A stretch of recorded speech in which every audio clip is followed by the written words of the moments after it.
Truck ban sa Rizal Avenue sa Mangaldan, Pangasinan muling ipinatupad kasabay ng pagbubukas ng Doyala Street. Narito ang report. Muling ipinatupad ng Mangaldan Public Order and Safety Office ang truck ban sa Rizal Avenue kasabay ng pagbubukas ng Doyala Street sa bayan.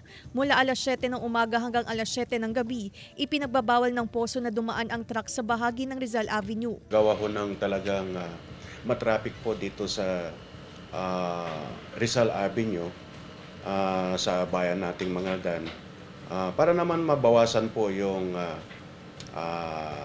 congested traffic lalo na sa peak hours, lalo na sa umaga at ganun din sa hapon.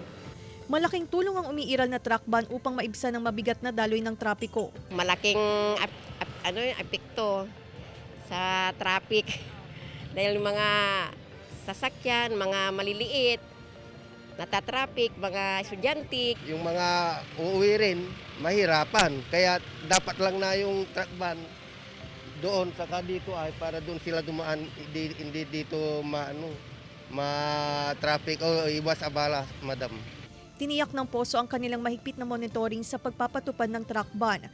Patuloy nilang pinapaalalahanan ang mga truck driver. Naglagay din ng traffic signages upang maabisuhan ang mga motorista. Inabisuhan namin hanggang alam na nila at so far konti lang naman, yung siguro mga 1% lang yung mga nalilito o nalito na hindi pa alam na bukas na po yung Doyala Street. So far, okay naman yung information namin. Medyo nabawasan ng konti yung traffic. Kasama si Ron Alistair Tañedo, Claire Lacanilaw Dungka, One North Central Luzon.